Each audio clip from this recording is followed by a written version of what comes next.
Good evening, everyone, and welcome to another session of ZFA Conversations. My name is Emily Gian, and I am the Communications Director at the Zionist Federation of Australia. I'd like to begin by acknowledging the traditional owners of the land on which I speak, the Boon Wurrung people of the Kulin Nation, and pay my respects to their elders past and present. Knowing that this conversation is being watched in every Australian state, I would also like to acknowledge the traditional owners of all the lands on which people are watching this. And now to tonight's guests. The name Natan Sharansky is known to us all. He was an outspoken civil rights activist in the Soviet Union who was sent to the Gulag for 9 years on trumped-up treason and espionage charges. After massive public campaigns by Israel, world Jewry, and leaders of the free world, Natan was finally able to make Aliyah in 1986, the same day as his release. In Israel, he spent 9 years in the Knesset as the head of the Yisrael Ba'aliyah party, which was formed to accelerate the integration of Russian Jews into Israel. He served in 4 successive governments as a minister and deputy prime minister. After his retirement from politics, Natan served as chairman of the executive of the Jewish Agency for 9 years from 2009.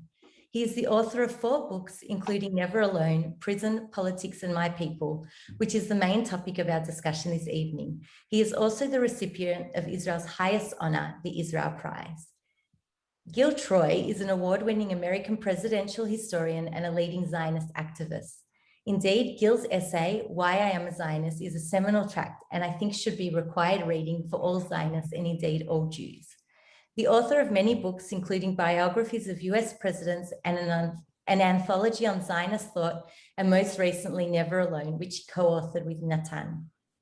Gil regularly appears in print and on television throughout North America. He visited Australia in 2019 as a guest of the ZFA. I think he actually may have been one of our last international guests before COVID, and was also our guest on last year on our Lockdown Learning series, as was Natan. It is therefore a great pleasure to bring these 2 giants of Zionist thought and Zionist history together for tonight's conversation. So without further ado, I'll hand you over to ZFA's CEO, Ginette Searle. Ginette, take it away. Thanks, Emily, and thank you, Natan, and thank you, Gil, for joining us here tonight. I'm really actually so excited to be hosting you both this evening. We have hosted you both in Australia, as Em said, and by virtue of the circumstances and thankfully for the technology, having you here together, that's an incredible experience for us and a great opportunity, even if it's only virtual. We look forward to the day that we can do this in real life. Welcome to our audience, both on the webinar and on Facebook. We would really like to hear your thoughts and questions throughout the discussion. So please feel free to comment and ask questions through the Q&A function on Zoom, or if you're on Facebook, through the comments on Facebook, and we'll try and get to as many of your points as we can through the discussion.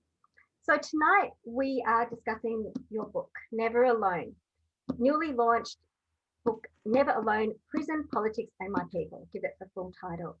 This discussion is going to take us, just like the book does, through Natan's personal and public story, which is also the story of the history of Israel and the Jewish people over the last 50 or so years, and takes us to the core of our Jewish and Zionist ideologies.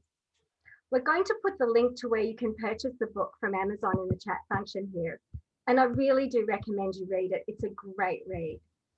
But before we talk about the ideas in the book and maybe some others, I want to acknowledge that this week we lost one of the greatest champions of the Let My People Go movement, Izzy Liebler, Zichrono Livracha.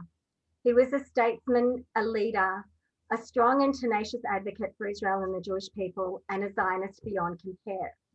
Under his leadership, the plight of Soviet Jewry was raised in our federal parliament, and it was the first country to do so in the world. We're going to talk a bit more about your life at that time, Natan, through the conversation. But I saw you also pay tribute to Izzy Liebler in your public comments this week, and I'd like to ask if you'd like to say a few words as well. Yeah, thank you, Ginette. Yeah, we are very glad to have another opportunity to speak to our friends in Australia. And Gil and I want to devote today's conversation to the memory of 2 Jews, members of Australian Jewish community.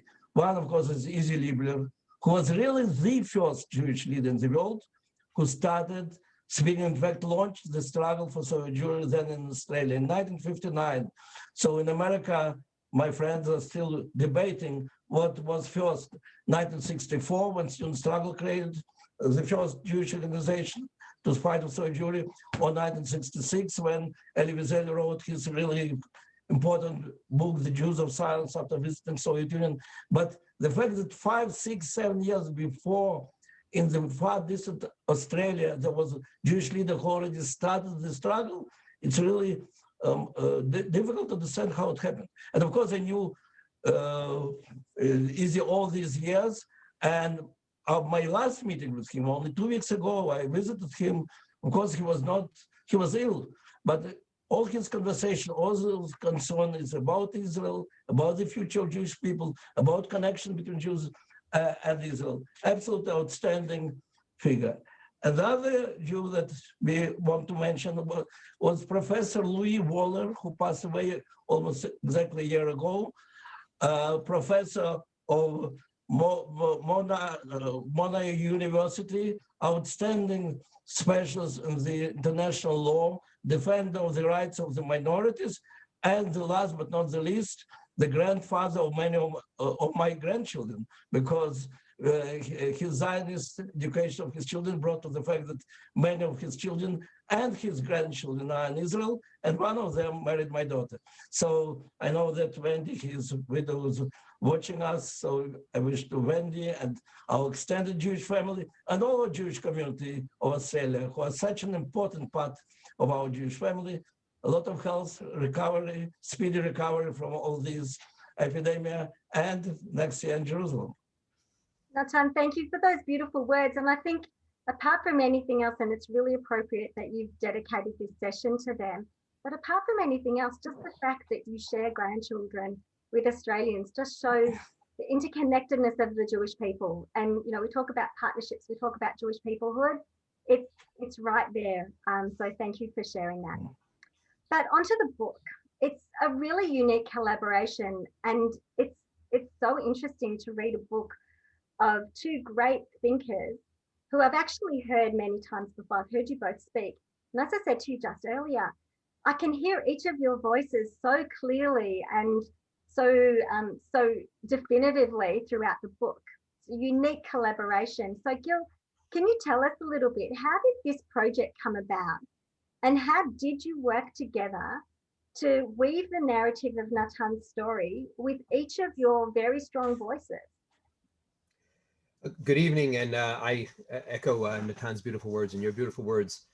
Izzy Liebler was a giant, and this has been a year where we've lost a number of giants, Rabbi Jonathan Sachs, Rabbi Steinsaltz, Izzy Liebler, and let's hope for next year will be a year of healing and a return to normalcy, as we're certainly experiencing in Israel today. I'm an American historian and a Zionist activist, but I've always spent my career writing by myself. I don't play with others in the sandbox. And so it was actually quite strange for me when Natan flattered me, but also challenged me by inviting me to work with him on his book, which ultimately became Never Alone. And we call this book a manifestoir, or a memoir festo, because on the one hand, it is very much a memoir. It's based on Natan Sharansky's extraordinary life. It's divided in 3 parts: 9 years in Gulag, 9 years in Israeli politics, 9 years in Jewish agency. But it's also, as you suggested, about core ideas, about what makes us a people, about what connects us to one another, about how is it you can be in the Gulag for 9 years and know that you were never alone? How is it that you could be during this difficult year that you experienced in Melbourne and Sydney and other places where I was so privileged to visit, and feel isolated, but also know that you're never alone? What does it mean to be a part of this Jewish family? What does it mean to be a part of this this Jewish people? And that's the kind of the big ideas that inspired us to work together. The technicalities, because people are always curious, how do you work together? How do you write something together? So Natan would talk, and I would type. I often would type deep into the night, 2, 3, 4 o'clock in the morning. Natan is a workhorse. He would start, I think, at 5:30 in the morning, start editing. By the time we met at 10 a.m., he had all kinds of edits. So we would edit what would have been written, go over it again and again and again. And so very much it really is a joint project. We went over every word, we went over every idea. And the extraordinary thing is that despite us having such different backgrounds, as you can tell from my accent, I was born in the great shopping center, the center of freedom called the United States of America. Natan was born in the vast prison camp called the Soviet Union in a town called Stalino. Despite those differences, we never disagreed ideologically. We argued about logic. We argued about, a mathematician and a historian have different ideas of logic. We argued about style. We argued about wording, but we never disagreed ideologically. And that's part of the power of the Jewish people. We come from different corners. I experienced this my first Shabbat in Sydney. Well, I was a stranger. I arrived Friday morning, and I felt like I was back in Brooklyn and in Brookline and in Jerusalem and in Sydney all at once. And that power of the experience of the common language we have is something that's really kept us united over this vast world and over these 3,000 years. Thank you. And Natan, the title itself, Never Alone, and Gil, you just touched on this, but it's such a strong statement in itself. It's just 2 words that encapsulates community and resilience and Jewish peoplehood, and also reflects the kind of the never again and the combating of anti-Semitism. Natan, I'd like to. It's good that you got this connection, because the first title of the book, we signed a contract with the publishing house about the book called 999. 9 years in prison, 9 years in Israeli government, 9 years Jewish agency. And I like this comparison and joking with this, which of these 9 years were more challenging. No doubt that the government was by far more challenging than anything else. But it was felt like an inner joke, and Gil didn't like his friends were saying that 666, that was the symbol of Satan in America among evangelists, and why should you play with this, so on. And in fact, when one of the friends of Gil was listening to this story and repeating again how, while I was in prison and KGB tries to convince me that I'm alone, I knew it's a lie. A few years of being Jewish activists convinced me that Jewish people and Israel will never abandon me. It was such an empowering feeling to be part of your Jewish community that knew the moment you join it, you are never alone. And that became the idea that Jewish people for so many years were saying to one another, never again. And it's a very important slogan, never again. But the time has come to remind ourselves how strong we are when we are when we keep our sight on our future together, not only on our past, and to feel that we are never alone in this wandering through the centuries and civilizations. So going back to the first 9 years in the book, the 9 years in the Gulag, you spent 400 and something days of that in punishment cells in isolation. How did you not feel alone then? What did you do to not feel alone? Well, I spent in isolation, what means solitary confinement, 4 years. But in punishing cell, which is a especially tough place in terms of very cold, very dark, very small, no furniture, 3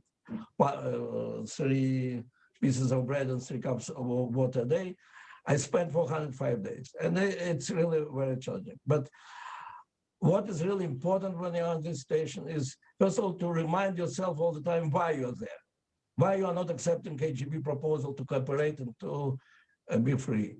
And when you're thinking why you're there, when you're thinking about this unique historic struggle of the Jewish people, and you're in the middle of it, the struggle which started from the exodus from Egypt, and we still are fighting for our right to finish our exodus. And this feeling of that you have an important role to play in being inside Jewish history. And all these people, all the Jews, they feel themselves very strongly as part of Jewish history. So they are together with you. That was something very important. And the other thing, of course, is never to lose the sense of humor and to make jokes about the situation about Soviet Union. I like to say anti-Soviet anecdotes to the prison guards. Why? Because there were so many jokes about the leaders of the Soviet Union, but people were afraid to say it publicly. But I have nothing to lose. And by saying these jokes, where that I say and laugh, and they cannot even laugh, I say, and you want to me that I'm alone, that I'm a slave. You are in prison. You cannot even laugh when you want to laugh. And I really felt myself free person, and this feeling of freedom was only because I discovered my identity, my history, my country, and every moment I had to live with this feeling that we are all together in this struggle. Incredible. One of the things we were trying to do, Ginette, was bring the reader into that experience, because of course we're hoping that the book will be read by young people, and we're well aware of the fact that young people grew up in a world after the Soviet Union. So they don't understand the elaborate rules, the do's and don'ts of the Soviet Union, and they don't understand the elaborate chess game, if I can use that analogy, that Natan was playing with them. And they also don't get the psychology. And it's an extraordinary feat, right, to be there so isolated, so cut off, being given so many demoralizing messages by the KGB, and to resist. But I often point out that, I spent much of the 1980s at Harvard University studying history, and Natan spent much of the 80s in jail, being hosted by the KGB. And he says, yeah, that means that he had moral clarity and I had moral confusion. And one of the goals of the book is to get young college students in Australia, in the United Kingdom, in Canada, in the United States, to understand the powers that are operating on them these days, to be silent, be double thinkers, and to somehow, by giving this story, and give them a little bit of inspiration to say, you too can stand up strong for your principles, for your ideals. Yeah, amazing. I want to just indulge me, please, for a moment, to go back to the 1980s and what we're doing here in Australia. I was same age as you, Gil, but standing outside, I was in at Harvard, I was standing outside, picture this, the Palais Theatre in St Kilda, Melbourne, on a cold winter night with a placard with Natan Sharansky's face on it, "Let my people go," screaming, chanting, "Let my people go." And I kind of feel like this generation are online, we're working the keyboard, right? Activists on the keyboard. But nothing was more powerful than that moment as a young Jewish youth leader, activist, as I thought, talking about my Jewish identity in the four walls of my youth movement. But suddenly we're out on the street and we're protesting, and we're using what we're talking about in real life, and we're trying to move the dial just a little bit for freedom, for an individual, for a community, for the Jewish people. But sometimes I feel that as much as we might have had an infinitesimal role in achieving that, what we did more, what Natan, what you did and your counterparts did, was to inspire us to be activists ourselves. Like, it made more of a change to us probably than to you. What do you like? I think that this is something that that this generation, perhaps, the need to go out and be present and as you say, challenge the way you think on campus, the way you act on campus is so important. I think will come out in that book, and I'd love to hear what you think about that. Well, Gil, you want to start? Well, we failed. Our generation has failed. We have not told our kids and our grandkids this heroic story. Not enough of us have really made our kids aware of, first of all, how impossible a task it was. It's funny, from the inside, Natan, Untitled Sharansky, so many of these Russian Jewish, we look at them as heroes. They saw the weakness of the Soviet Union. They saw that if you just pushed a little bit, it could collapse. But as an outsider, I too, like you, I was a student, I was an activist. I actually visited the Soviet Union in 1985, but I did it as a good Jewish citizen. I didn't really believe it would help. And not only did it free people like Natan Sharansky, not only did it free over 1 million Russian Jews to come to Israel, and many others, hundreds of thousands to go elsewhere, but it also helped shake the evil empire, which no longer exists. The evil empire collapsed. And what a tremendous story, not from 1,000 years ago, not from the Bible, of Jewish people working together, rolling up their sleeves, uniting with, of course, human rights activists around the world, and standing up and saying, never again, if I can use that phrase. And we don't tell that story enough. I noticed on the chat that Aaron Brownstein made an excellent suggestion that there should be some kind of museum of Soviet Jewry. In addition to having a museum of Soviet Jewry, we need a living museum in every person's house. Every single person who was an activist, every single person who was a doubter like me, and then actually saw that things can come true. And even despite our doubts, decided to be an activist. We have to tell that story, and we have to use it as an inspiration to tell our children, don't despair, don't give up. You see problems with Iran, don't give up. We can change the world. You and I can change the world. That's the essence of the story here. That's the essence of the biblical story too. Yeah, well, it's clear to me that we in the Soviet Union, a group of dissidents, group of Jewish activists, could never survive even one day if it wasn't from the very first day the struggle of all the Jews of the world. Really, and exactly as we were excited when we discovered our identity, there were so many Jews from America, from England, from France, from Australia who were coming as tourists, but through their joining the struggle for Soviet Jewry, they were rediscovering their identity. They were telling me, oh, your father is from Odessa, my father is from Odessa, we are one family, we want to help. And it was so empowering, it was so strong. And when we were going to our demonstrations, we write about it in the book, the successful demonstrations, 5 minutes, 10 Jews stand in the center of Moscow and then arrested, and punishment can be up to 5 years in Siberia. So what is this sense of such a demonstration? But after you're arrested, and if you succeed to organize in a way that KGB doesn't know anything in advance, that's why only 10 people participate, but there is at least one journalist, foreign journalist, who will come and inform about this demonstration. That was kind of my work, to make sure that somebody from the foreign press knows about it. And so we are arrested, and in the evening it's broadcasted all over the world, and next day, physical tens of thousands, hundreds of thousands of Jews go to their demonstrations, call to their senators and politicians, demand actions. American Senate passes the special laws linking between our fate and the interests of Soviet Union. That's how it was all built. So hundreds of thousands of Jews were actively participating. And when KGB was telling me there are only a bunch of students and housewives, but these students and housewives for 20, 30 years were very actively involved in the struggle. And now, and we won. And the miracle is that the most powerful dictatorship in the world was defeated through this exposure of Jewish solidarity. And now, all these hundreds of thousands of people, all these thousands of Jews who were visiting us in Moscow, and tens of thousands, hundreds of thousands who participated in the demonstrations, somehow didn't tell all this story to their children. They tell me, oh, our children know nothing about it. Tell about your struggle. Forget about me. What's really interesting for these children to find out what their fathers and what their grandfathers were doing. And in our house, we always have Seder, usual Seder on the exodus from Egypt. And 6 weeks before the day of my release from prison, when we are telling to our children, now to our grandchildren, Vitaly and me, the story of the exodus of Soviet Jews. And that's in fact the story which can be told by so many because of their own involvement with this. And it's a pity that when we are looking for the ways to give to our children this feeling of being proud for their people,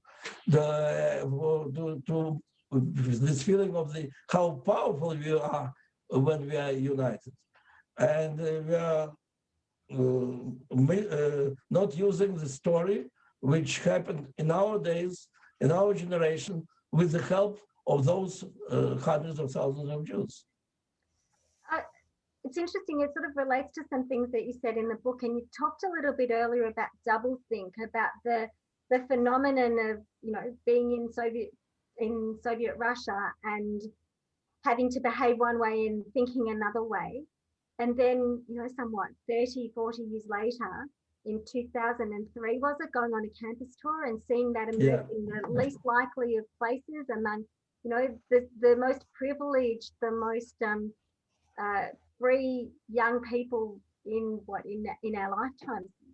What's doublethink, and how can we deal with that?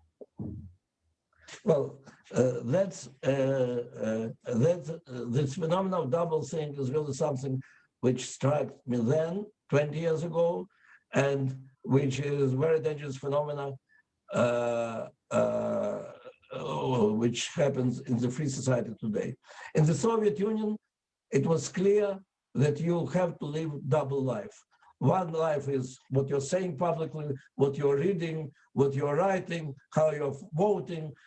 Practically, in every speech, you have to be very careful because you have to know that it's all lies. But the real life, when you can say the truth, it's only inside your family, among your most close friends. And that was very powerful part of the life in the totalitarian regime, when most of the people don't believe into the ideology of the regime. They are double thinkers. And I did believe that that is the phenomena of the totalitarian regime. When many years later, at the time of the second Intifada, when Israel in the middle of the defending itself from terrorist attacks, and almost every day another terrorist attack is killing another dozen of people in the center of Jerusalem and Tel Aviv. I'm coming to American universities. There is a huge campaign against Israel as a war criminal.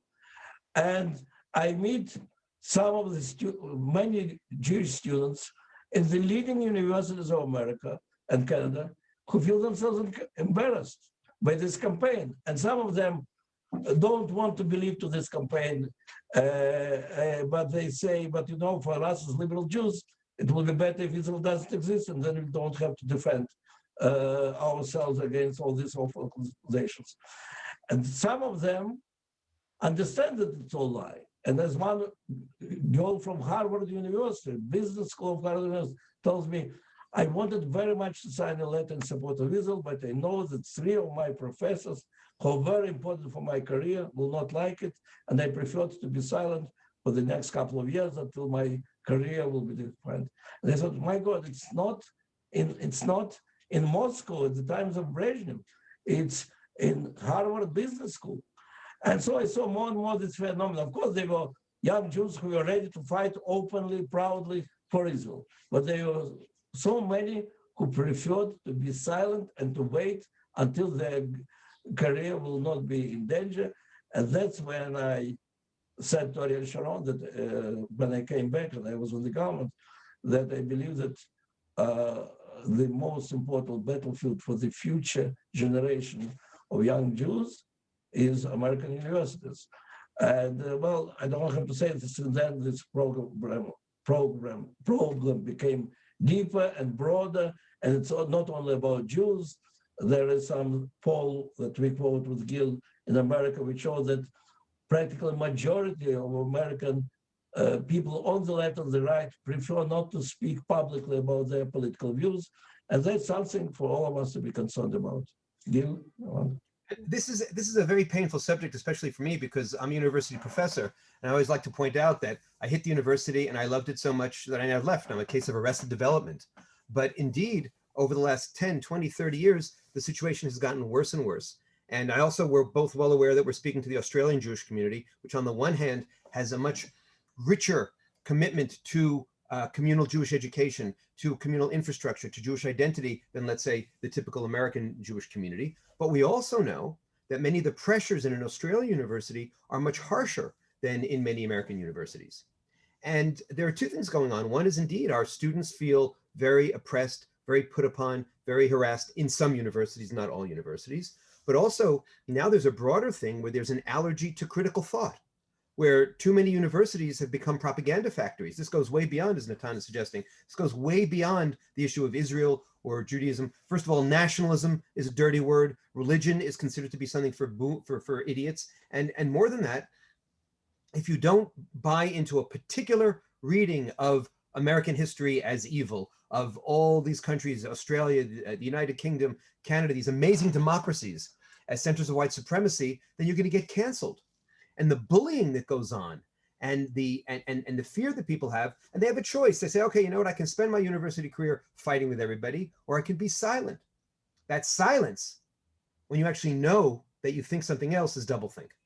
And that silence is now becoming, is now spreading not only among the students, but also among the parents, because the parents are afraid to confront the kids. Just recently, a leading Jewish organization, the JCPA, had one of its leaders leave. And he wrote a mea culpa.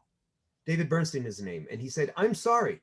For the last 2-3 years, I've allowed this doublespeak, this doublethink, to this critical race theory to spread. And of course, he says, I'm a good liberal. Of course, I fight racism. But to define America and Israel and Canada and Australia only as racist, to define them only through one particular lens, is first of all, intellectually unacceptable. And secondly, is toxic to us as proud Jews, as proud Americans, as proud Australians. And our universities, instead of encouraging a range of thoughts, diversity in thought, are imposing one kind of orthodoxy. And it's an orthodoxy that's toxic to democracy, to liberalism, to Judaism, and to Zionism. Yeah, and you. Otherwise, I'm all in favor of it. But you've both been here, and you talked a little bit about the Australian community, and we're a little bit proud to be old school. You know, we're 70%, according to the Monash University demographic study taken in 2017. 70% of Australian Jews say, yes, I am a Zionist. Now, Emily mentioned at the beginning of the session your essay, Why I Am a Zionist, and you know I'm a huge fan of that. And we're actually going to put the link to your video update of that in the chat function, because I really, again, recommend people to take a look at that. What do you think, having what you just said about the nature of campus and doublethink and the issues that are facing students and the Jewish community today? You know our community, Gil. What do we need to do to maintain and strengthen our Jewish and Zionist identity or identities for the next 9 years? You know, we're in a particular point. I was going to ask, you know, have things changed from 2003? Have things changed? Have we improved? Have we reclaimed the term Zionism as we wanted to do back in the early 2000s? But what you're suggesting is that we're really not there. But what are we going to do? So I call this Pilates. We have to strengthen our core. We spend far too much time being reactive. We spend far too much time being apologetic. We spend far too much time allowing them, either the super politically correct types or the Palestinians, to run our agenda. And the reason why for the last 20 years, I've been building this platform that I call Identity Zionism. And the reason why, as I said, you know, Natan Sharansky and I could come from such very different perspectives and yet agree, is that we all saw at the end that we're not just anti-Semitic, we're not just anti-Zionist, but we're pro-something. We're in favor of, as Natan was saying earlier, freedom and identity. We're in favor of strong, proud Zionism. And yes, you know, when I go to other communities, I say, look at Australia. Learn from the Australian Jewish community. Look how many of their young Jews are going to Jewish education. Look how many, when I sat in Melbourne and I sat with, 70 people in blue shirts from Bnei Akiva to Hashem Eretz Seir, as you call it, Hashi, and Beitar, and it was so moving. And these were university students who were taking time to be madrichim in Zionist youth movements. So it's not like we need to create a new formula. We just need more of the old formula. We need more of the old school, which is basics, fundamentals, pride. And that's why I do call people call out people to say, I am a Zionist. Say it loud and say it proud. Stop apologizing. On the other hand, when I'm in Australia, I say, look at the United States. That could be you in 10 years. That could be you in 15 years. You have to learn from the United States, warning signals, how to make sure that as much as we love our non-Jewish brothers and sisters, we make a distinction between loving them, befriending them, working with them, and intermarrying with them. Not because they're better, they're worse and we're better, but because if I want to make a Jewish household, I know that 2 is better than 1. And that the value statement that I make by marrying a Jew is to say we're creating a Jewish family, we're creating a Jewish household. It takes a lot of work. And if 2 of us are doing it and 4 hands are at it, it's much better than just 1 of us. And so not to be defensive, not to say, oh, you know, the Goyim, because I'm not afraid of the Goyim. I don't want a defensive Judaism. I don't want a reactive Judaism, but I want to be a part of this extraordinary conversation about this extraordinary family called the Jewish people. And I want to share it with the next generation, because what a gift. When so many public opinion polls show not only, as Natan was saying, so many Americans and Canadians and Australians feel silenced, but so many Americans, Canadians, Australians feel lonely. There was a minister of loneliness created in England, but way before COVID, because people feel cut off. We have family, we have connection, we have community, we have purpose in our life. We don't have anomie. We don't have the high suicide rates of other communities because we have a sense of purpose. We look out for one another. That's a gift. We can run away from it or we can build it up. Pilates, build up the core. We're off to training. Yeah, well, I have to join Gil in giving a lot of compliments to Australian Jewish community. It's really very special in terms of Jewish education, in terms of Jewish continuity, and in terms of, by the way, making Aliyah. Percentage of Aliyah. But where we go, I have to say, as we describe in the book 9 Years in Jewish Agency, I was mainly dealing with changing a little bit the priorities, traditional priorities in Jewish Agency. From the moment it was created, even before the State of Israel, was Aliyah. And of course, we are all for Aliyah. But I was saying that while there are less and less Jews who have to be saved physically by Aliyah. And mainly Aliyah is coming from those who feel themselves strongly part of Jewish people. Strengthening of Jewish identity has to be our top priority. If you want to have big Aliyah, you must have stronger Jews and stronger Jewish communities. You want to have strongest resistance to anti-Semitism, Jews with strong identity, proud Jews, those can help, and so on and so on. Fight against assimilation, all the other problems. And some people are saying, no, isn't something anti-Zionist? That are we really interested simply that people will come, spend a year of studies and then go back?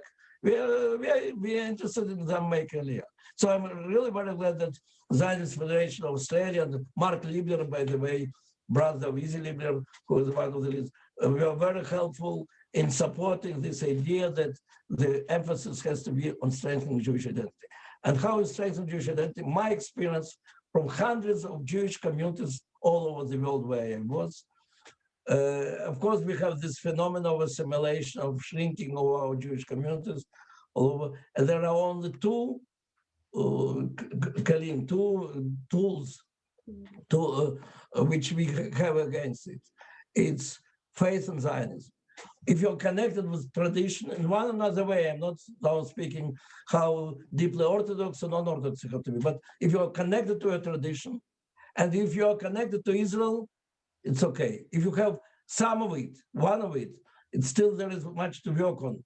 But if you don't have both, your grandchildren will not be Jewish. It's true about Mexico, it's true about Russia, it's true about America, it's true about every Jewish community. So connection with Israel and connecting with your history, with your tradition, these are two powerful tools which you have and which we have to use. And what we can do is we have to produce more and more different projects which help to do it. Yeah, I couldn't agree with you more. I want to move on though to discuss, but I'm going to pick up a few questions from the audience here. There's a question about, Natan, the 3 Ds of anti-Semitism, and quite a famous litmus test that you've developed.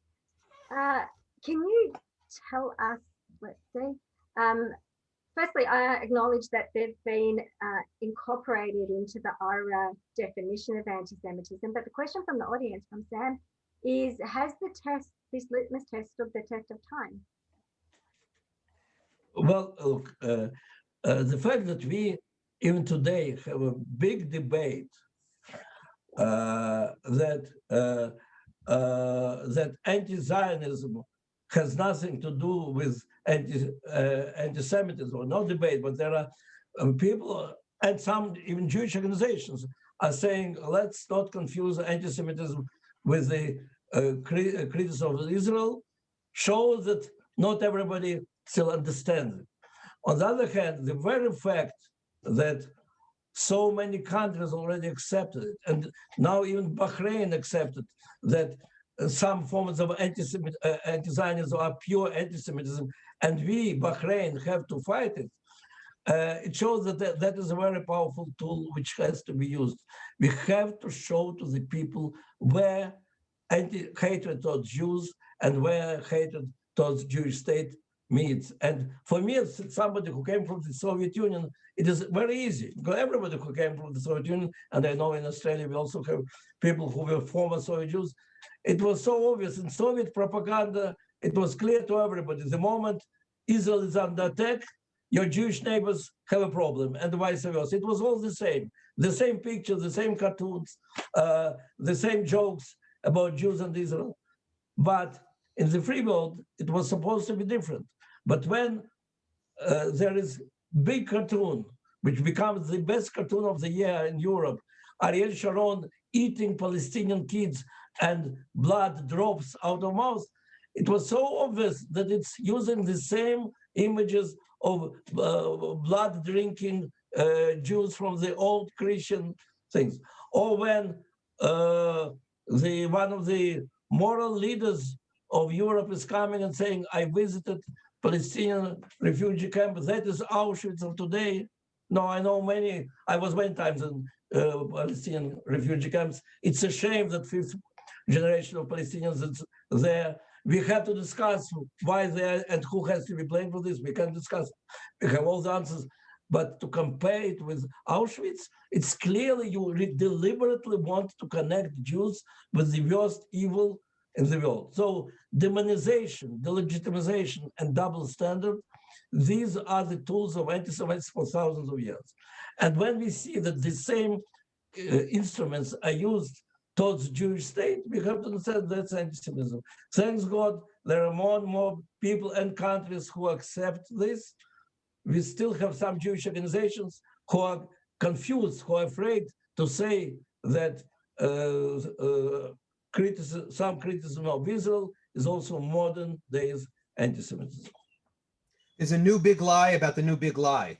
The new big lie traditionally was that Jews are somehow, if we once were guilty of the blood libel, now we're guilty of Zionism's racism and apartheid and all that. That's the new big lie. But the new big lie about the new big lie is that this IRA definition, these 3 Ds, demonization, double standards, and delegitimization, are somehow squelching debate. And what I say to my friends on the left is, are you really telling me that you have no other language that you can use to criticize the occupation, to criticize Bibi Netanyahu, to criticize Israeli government without going to Nazi analogies, as Natan was saying, without going to delegitimization? Does that really mean that is that the problem on us or the problem on you? If you cannot carve out a huge space and you cannot see that the IHRA definition and the 3 Ds actually carve out a huge space to criticize, as every democracy should be criticized, because how do we grow without self-criticism? And you can only go to those extremes, then there's nothing wrong with Israel, there's something wrong with you. There's something wrong with the way you talk about Israel. And we have to start finger pointing to them, because we're so defensive, we're saying, oh, there must be something wrong with us. No. Daniel Patrick Moynihan, the great US ambassador to the United Nations, said, I'm not so interested in the accused. Look at the accuser. The accuser is the totalitarian one. The accuser is the one who has genocidal implications to his or her language. The accuser is the one who is the bully, not the accused. Thank you, both of you. And I'm going to jump a little bit to, you mentioned Bahrain, Natan, so I'm going to take the opportunity for the segue and talk a bit about the Abraham Accords. And I'd like both of your opinions. Natan, just going into some of the things you were saying in the book, that a precursor for peace with the Palestinians was always going to be, in your opinion, and correct me if I've misinterpreted it, but that they have democracy, that they have free elections, freedom of press, independent judiciary. And in fact, your principal stance on that triggered your resignation from 2 Knesset. So now we have accords with the Abraham Accords, which are warm and genuine from all accounts. But these are with nations that aren't democratic nations.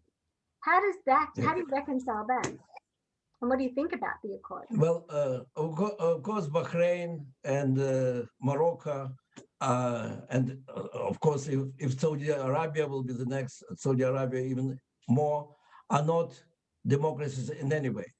They're dictatorships. Some are more tough dictatorships, some are less tough dictatorships.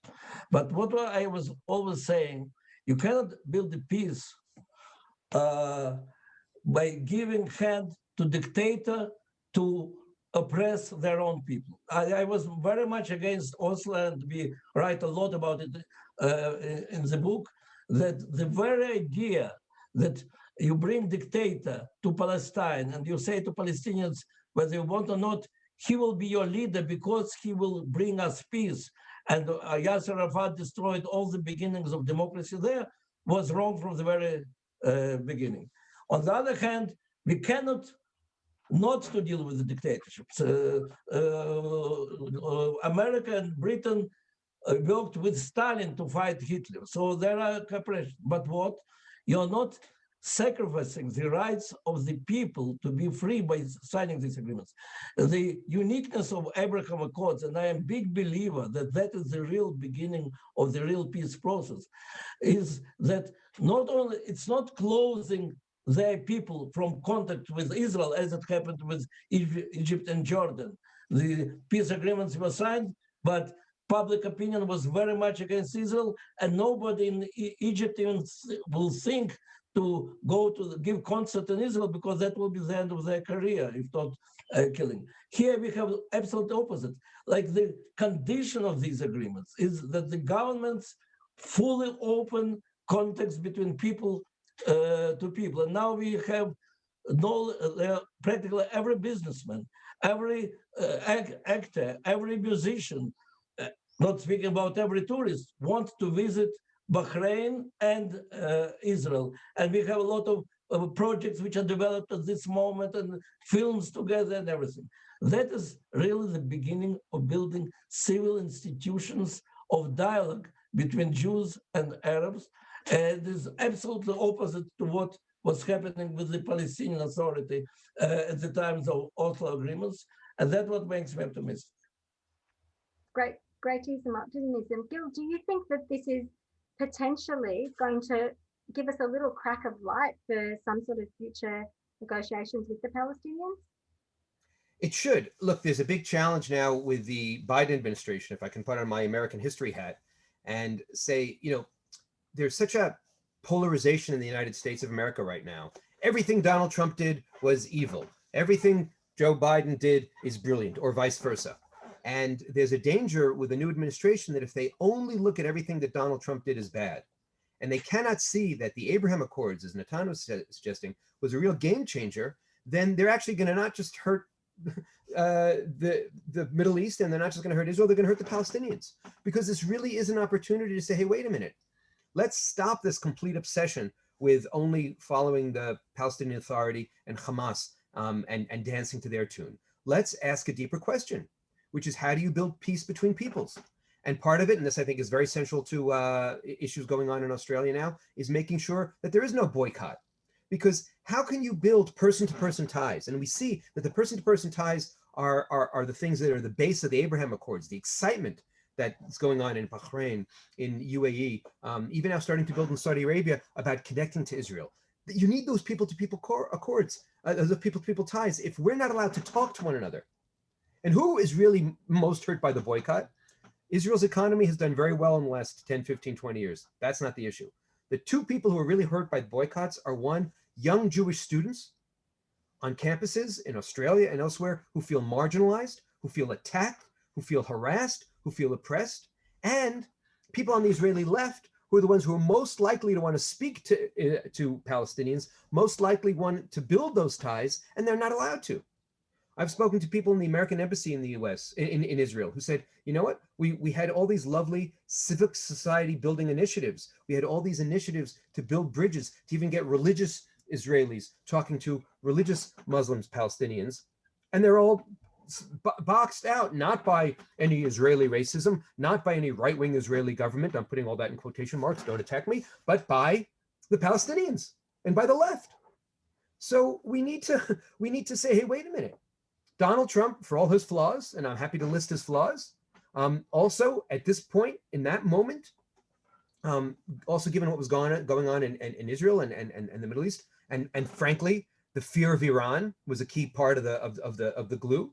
Said, wait a minute, let's take advantage of this. Let's create a new paradigm, and this paradigm could really open up the Middle East to the kind of peace and prosperity and interaction we should have. I mean, in my neighborhood in Jerusalem, I can't tell you how excited people are about the opportunities, not just to travel there and be tourists, but to travel there and build partnerships, cultural partnerships, political partnerships, and business partnerships.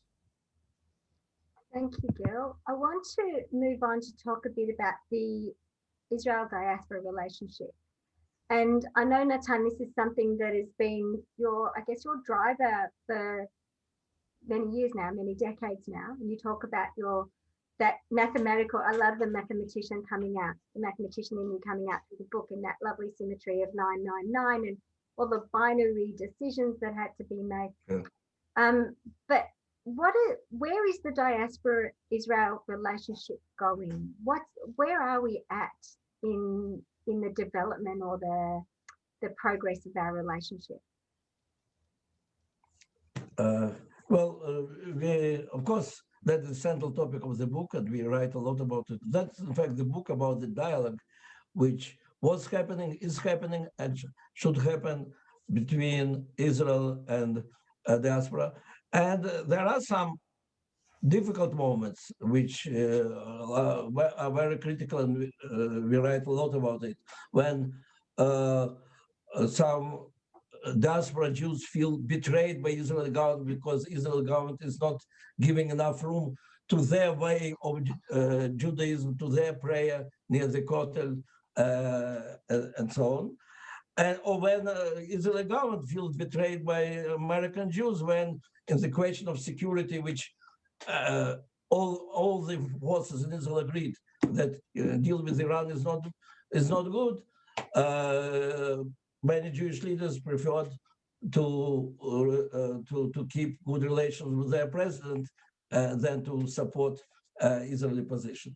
And so these are real conflicts, and we are writing a lot about it, and we should not undermine, to the contrary. We have to understand that we have to discuss between ourselves these problems a lot, not only the Israelis in Israeli Knesset, and not only Jews in their communities and synagogues, but between one another.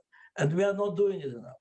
But nevertheless, and that's what we are trying to show in the book, if you compare what unites us, even in the moment of the most difficult crisis with the diaspora Jewry, when the government looked for me very hostile, and I insisted, I said, but do you believe that Israel should be the home for all the Jews of the world? Everybody agreed. Do you agree that Israel, that relations with the diaspora Jewry is the most important guarantor of the survival of Jewish people? Everybody agreed. And vice versa, the worst moment of the disappointment among American Jews, when I was pushing, do you have any better tool to strengthen Jewish identity of your children? Everybody agreed that's Israel. So what I'm saying that we understand, and then we understand that we have to continue our journey together. And for this, we propose some specific advices how to make sure that this journey goes together with the very hot but mutual debate about our disagreements. And what's been the response to that proposal maybe you want to just give a brief outline of what that proposal is, that specific proposal of the Israel Diaspora Congress of some sort? Well, look, it's a big idea which needs a lot of political goodwill and effort, and there are some which is what's happening. But the idea is simple. There are 3 times a year Israeli Knesset is convened, and during this session, all types of questions are discussed, including questions which, in one another way, influence on world Jewry. But as a rule, on every piece of legislation, everybody who is interested or for whom it is important from the country is invited to speak at the Knesset.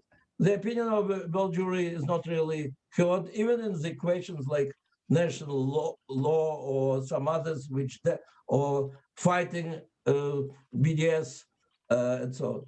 So our proposal is that, let's say that just 3 days before there is the general session, there is convened special session of 120 members of Knesset, 120 members, representatives of the Jewish people.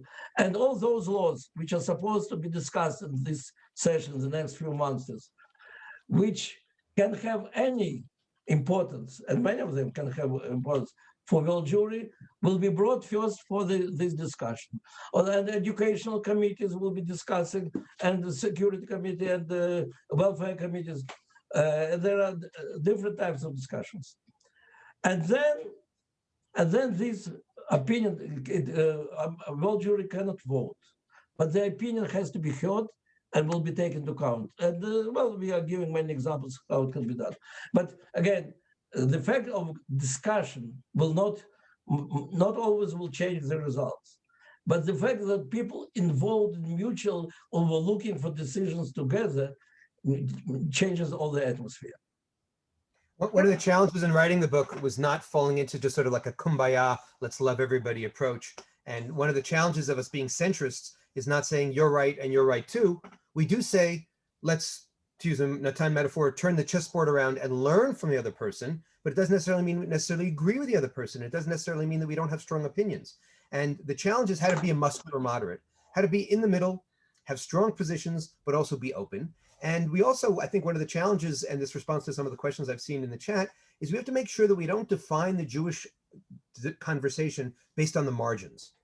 The people who are on the far left and the far right yell the most, are the most aggressive on Twitter, and they get the most press, but they don't represent the majority. We call them not just what Richard Nixon called them the silent majority, but the silenced majority.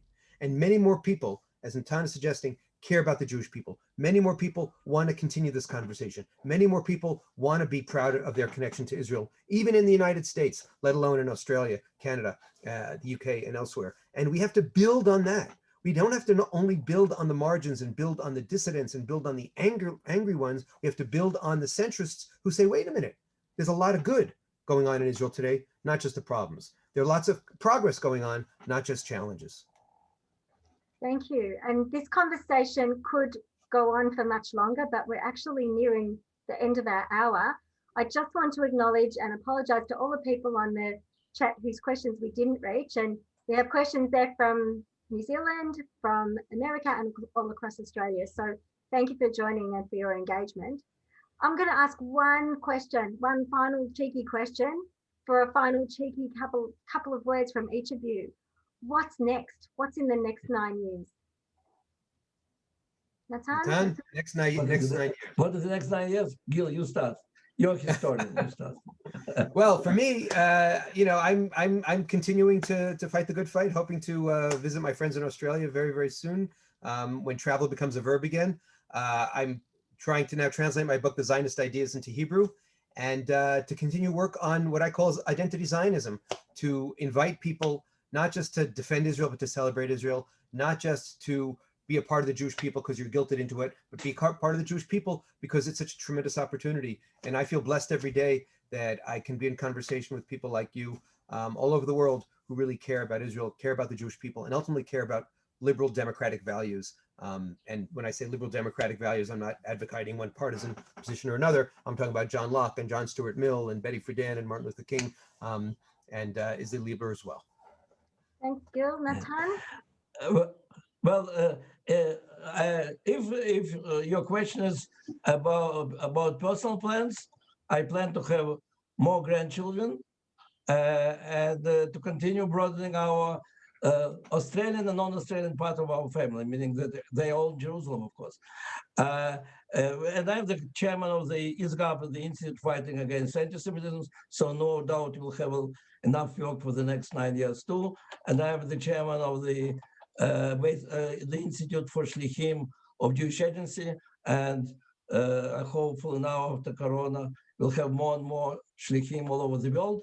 I'm the chairman of the Holocaust Museum in Babi Yar, and that's a big challenge for the first time to have in Eastern Europe. In fact, to move Yad Vashem to the place which was not only the biggest grave of Holocaust, but also the symbol of the efforts of Soviet Union to raise the memory about Holocaust. So it's all personal plans, and there is a lot of work to do. But in general, as we as a people, look, our unique role in the history of the mankind is that we kept identity and freedom together. We were fighting for our identity and fighting for the freedom. And I think today, unfortunately, what we see today in America and some other parts of the world, liberalism is in danger, or the attempt to separate our proud nationalism from the freedom is bringing the result that liberalism itself is in a big danger. And we were just speaking about double think and others. And so I believe that the role of Jewish people in fighting simultaneously for the free society and for our right to be proud Zionists has a very important lesson or role for all the mankind. And that will be our Or Legaim, which we'll have to continue to bring. Thank you. Thank you both. I look forward to reading volume 2 in 9 or 10 years. Thank you both so much for joining us tonight. It has been an incredible, far-reaching discussion. We could continue for another hour at least, but I'm going to throw back to Emily to conclude formally, and have a great day, everybody. Thank you. Thank you, Ginette. Thank you, Ginette. I also just wanted to say that that was really fascinating and inspiring, and a real pleasure and a privilege for us all to have the chance to just listen to that. Ginette said it, and I know I feel like it sounds a little trite to say at the end of a webinar because we say it often, but I really could have continued listening to you both for hours, and I do look forward to whatever projects you do together next, and we'd love to have you here again. Just to let you all know, our next session in the ZFA Conversation series will be with Ruth Calderon, an academic and former politician, and that'll take place on Sunday, the 23rd of May at 8 p.m. Australian Eastern Standard Time. You can register now at zfa.com.au/conversations. And as a reminder, tonight's session will be up on our YouTube tomorrow, and you'll be able to see all of our past conversations there as well. And you can easily access that at zfa.com.au/YouTube. And don't forget to subscribe. Until next time, thank you all very much for attending. Thank you for joining us, and good night.